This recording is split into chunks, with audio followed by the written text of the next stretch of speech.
In the next few minutes, I want you to join us because we're going to talk about one of the most important skills we can all have, we all need to have, but we probably haven't even thought of until the last moment when it could actually save our lives. What I'm talking about is rope or cordage and how to make it out of literally almost anything. Don't go away.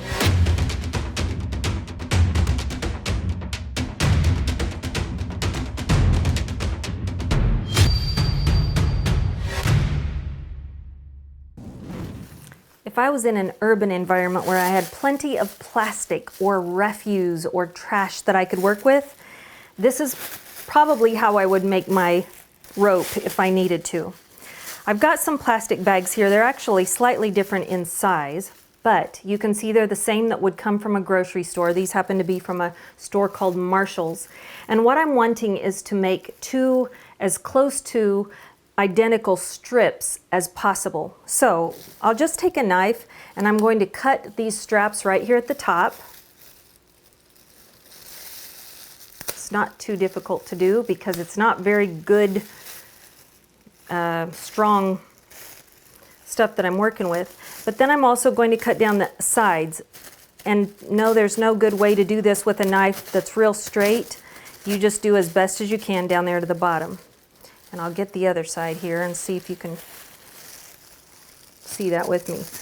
But with a sharp knife, or of course if you're in the house you can usually have scissors with you. I'm just going to cut it down to the bottom so that I've got a longer piece to work with. That's a lot of something here. All right, I'm going to do the same with this bag, and then we're going to start making some rope with them. Now that I've got them like this, I'm going to go ahead and just roll them up relatively tight. I'm not worrying about making it super tight or anything like that. I'm just rolling them up so that I have something a little smaller to work with in my hands.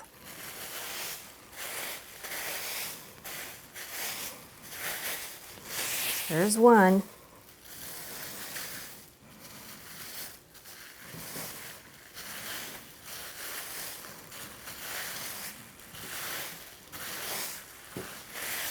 All right, now here in just a minute, I'm going to start twisting these together. But to make it easy for you to see it on camera, I want to show you with this twine what I want you to notice about how we're going to twist this, okay? And then we'll do it actually with those. If I were to take this twine right now and twist it this way, you saw earlier how it actually makes it less strong. It actually separates those little fibers. So that's not the direction we want to go.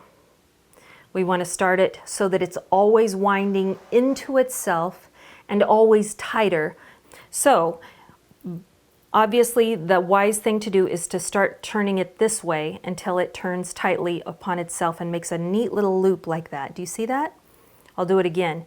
If I take both hands and twist with my fingers, it makes a little loop as it tightens. And like I said, anyone who used to live with those old style of phone cords knows exactly what this phenomenon is. Always tighter. And then I want you to remember this technique. You're going to use it out in the bush crafting skills that you use outdoors, but we're using it on these today. The next thing is you're going to always make it tighter. So I'm going to twist both of these in on themselves, and so that they're continually trying to be tighter. For this purpose, we're going to continue to wrap them this way toward each other. Do you see how I'm tightly winding them toward each other? That's very important for you to get. And quickly, as soon as we get a little bit of space in here, you can actually attach this to something or have a friend hold it. That makes it easy as you quickly and tightly roll it toward each other to be tightening. Now, on another video, we're going to show how to do this out in the wild using the inner bark of trees, and you'll often see it done as a leg roll. You'll hear this called leg rolling because you can, especially if you have bare skin on your legs, like you've worn shorts, so you have your leg to work with, you can roll this down and do a fair section of it all at the same time just by rolling it down your leg once you get the hang of this. But for our purposes today, I just want you to see clearly this concept of rolling it to itself. You'll see some people do it with just one hand by holding it with the other. If you do it that way, you'll roll towards yourself and then roll and push this one over. And then roll toward yourself, put this over, roll toward yourself, put it over. Does that make sense? Okay, now that you've seen it demonstrated with that twine, and you'll see how it actually holds itself because it's trying to hold tighter, not looser. Once you've got this technique down, go ahead and try it with something else like these. But stick with me, because once we get to the end, you're going to need to know what to do next once you run out of cordage and need to add more cordage to it.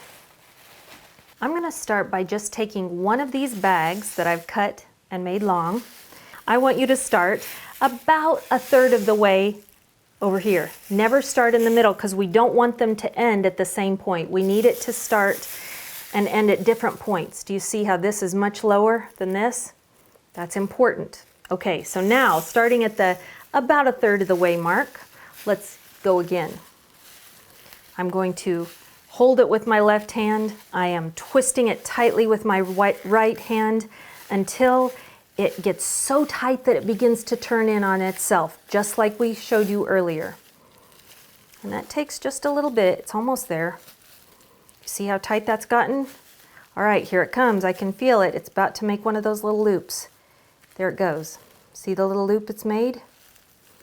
That's the good starting point. And now that that's there, we're going to go ahead and for this, I'm going to just make a couple of twists to the right with my right hand to get it going well.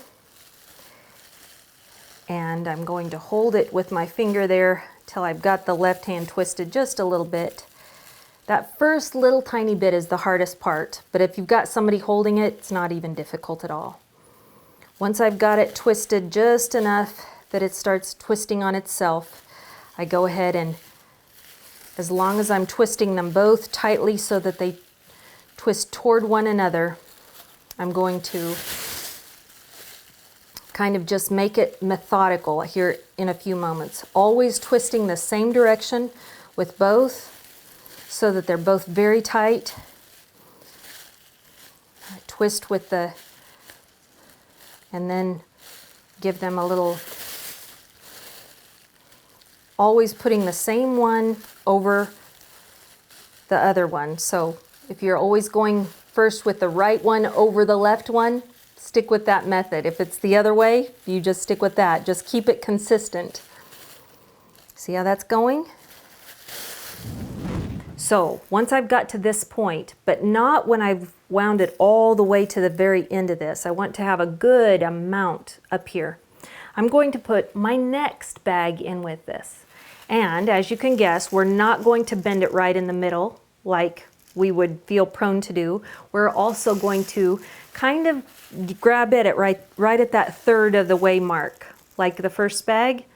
And we're going to put the long part of this second bag onto this side and the short lined up with this. I'm going to actually tuck it up right here in that spot. We're going to keep twisting it just as tight as we can, the same direction, but go ahead and work with it just for a moment to get it nice and tight in there incorporated. And yes, it will make kind of a little bit of a lump right there because now you've got double the amount of thickness. But again, now the short side has become the longest and the long side has become the shortest, and that's just what we want. And that's, we'll add the next one in a similar way so that you're always feeding it kind of at that 1/3 mark in the length of the next part that we add to it. The other day I made some of this and it was wonderful to just tie it to a doorknob, and the doorknob held it for me as I continued to make the rope, and that was a wonderful way to do it. While I'm winding this, let me just draw your attention over to my doormat that's in front of my front door. just this week I was looking at it saying, that is exactly the same process. They have wound their own version of rope, and then they've been able to secure it in a sort of like a braided rug fashion to make the perfect little door mat. And you could do that very much so with garbage just like this, with these bags. It would make a fantastic doormat for wiping your boots on in the winter. All right, I've got about 3 feet finished here, and I'm going to go ahead and put a little knot in the end of it. This right here represents 4 of the grocery-sized bags that you would get. So just so you know how much that makes, we started with 1, fed it with a second one, and so the front end of this rope is just a little bit skinnier because it was just 1 bag. And then right about here you can see that second one came into play and it got a little bit thicker, but then it's pretty consistent the rest of the way. And I could add 20, 30, however many I need to this to make a long rope. This could make a braided rug. This could make something that I would wrap around my tree. I could paint it. I could use it as a any kind of either a ghillie net or a trap. I could even make a hammock out of it to hold myself. It's that strong. You're going to notice that there are lots of little bits of this plastic that kind of come out the sides, and I want you to know that it's going to be in your best interest to go ahead, and if you have plenty of matches or something, you could go ahead and burn those off and make sure they are extinguished before lighting it on fire, because it is flammable. But you could burn off those little tags, or you could take your knife if you have time and go ahead and just carefully cut off and trim all the little tags off of this. It's going to make it a smoother rope and be useful for more things than it will this way.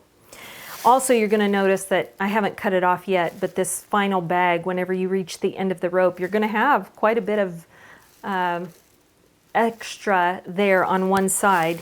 Here's what's left of that second cord of the 2 that we're putting together. So I'm going to go ahead and just tie this in a knot right now. I'll finish it later with more, so I'm not going to put it into an extreme knot, and I'm not going to cut off all of the rest of it, but that is what you would want to do once you are finished with all of the rope you're going to make. Today we've just made a single strand of rope. I hope you found that helpful.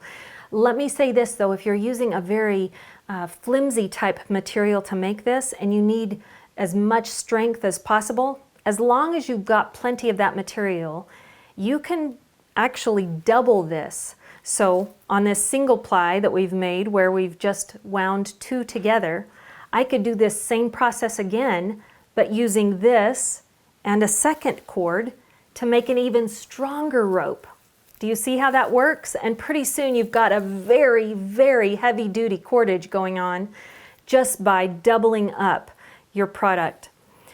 For instance, like if you make a cord with toilet paper, like I mentioned earlier, I would encourage you, just for the fun of it, go do that and see how strong you can make it by doubling and even tripling that process so that you've got a pretty strong cord out of a very flimsy material.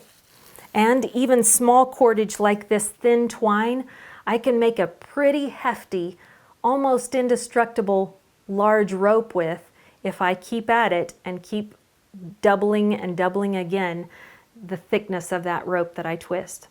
Okay, it's your turn. I hope you'll take the time to make some cordage of your own. Sit down by the fire this winter and just make it a fun little process, and then see who can make the strongest rope or come up with the most creative way to use that cordage that you've made. Until I see you again, will you take the time right now to go out and find somebody who needs your blessing?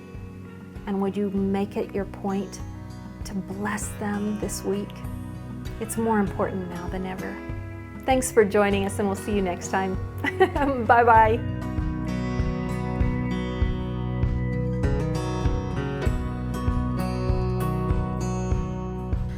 Before you go, I would love to share just a couple of verses out of the Holy Bible. This happens to be out of the Old Testament in the book of Lamentations.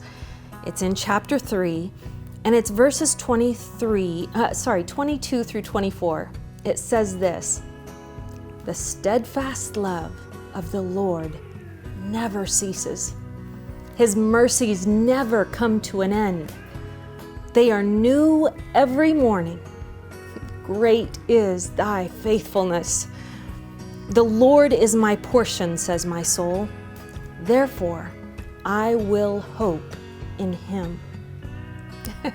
Now go spread the word.